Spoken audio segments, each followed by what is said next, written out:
Hello and welcome back to another video where today I'm going to compare Camel Creek Adventure Park to Flambards, the two major parks I've been to in Cornwall. So let's get straight into it.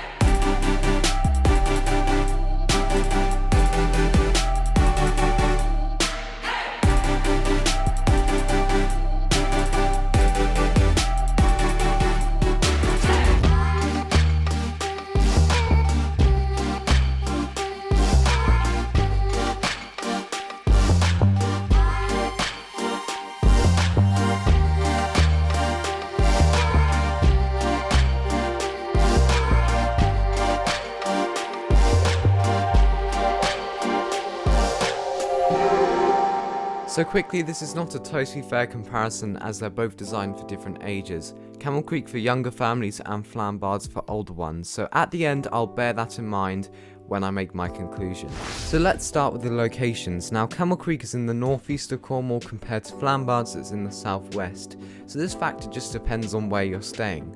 And now onto the entrances, and I'm going to give this one to Camel Creek. Once the park opened we managed to get in a bit quicker than Flambards, so this just depends on the day. I'm mainly going to give this round to Camel Creek just because the entrance building and area seemed a bit more pleasant than the one at Flambards, though they're both absolutely fine. So once you've entered the parks you'll probably want to go on some rides. Now in terms of roller coasters, Camel Creek has 3 compared to Flambards that only has 1, however the quality difference is night and day.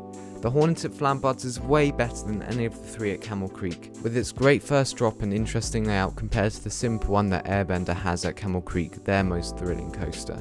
And although there's quite an interesting power coaster called Morgawr, Flambards still dominates. In terms of the other rides, Flambards has more of a wide selection, ranging from the smaller ones in the family area to the larger thrill rides on the other side of the park. Whereas Camel Creek mostly has smaller rides for younger groups of people, there are lots of these in their main area. Both parks have a log flume, neither of them are that special, though the one at Camel Creek is better with a longer ride and bigger drops. Camel Creek also has some slides too that are really fun, something that Flambards does not have. Now in terms of the reliability of these rides, Flambards was much better. At Camel Creek near the start of the day some of the rides were closed, having mechanics at them. Though they did start opening them up, but at one point I thought I wouldn't be able to ride the log flume or Morgawr. None of this happened at Flambards, the operations were quicker too. The Hornet running 3 trains compared to the single one that Airbender has. This just made the queue so slow, and there were only like 10 people in front of me, so overall at Camel Creek the operations weren't the best. Each park has something else to offer, and I'll start with Camel Creek. Around the entrance of the park and Morgawr, I hope I'm saying that name right, you can find a small farm with some animals, and there's also an indoor section there too with some reptiles and stuff like that in it. Although it's nothing special, it's a nice thing to do during the day, and for sure helps extend your time you spent there.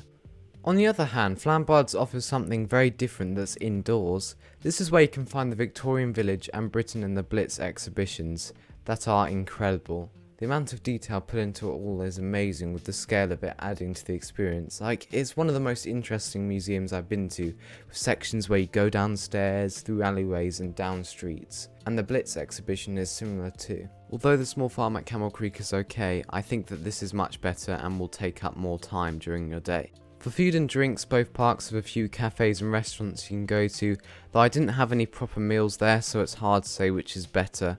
However, at Camel Creek there are more places to sit and eat, and just overall it felt like there was more space compared to Flambards that, although it's probably bigger, felt more packed in and crowded due to there being more rides. Now in terms of the online ticket prices, Flambards actually seems a bit cheaper, which surprised me, though I wouldn't totally rely on this as they could change, and especially Flambards has different kind of days that might affect the pricing. So after all of that, my conclusion is that if you're in a family with younger kids, then I'd recommend to you Camel Creek. It has more rides for younger age groups, and there's more space there so you can just relax, and due to the current situation there are better precautions. It is also quieter and has more of a family friendly atmosphere.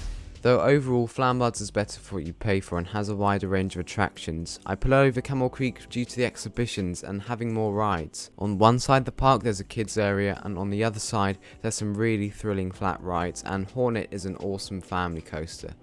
There's just more there. That's it for my comparison. I hope it was okay. I put a card with each separate review if you want to see Flambards or Camel Creek in more depth, but with that, thank you so much for watching and I'll see you next time.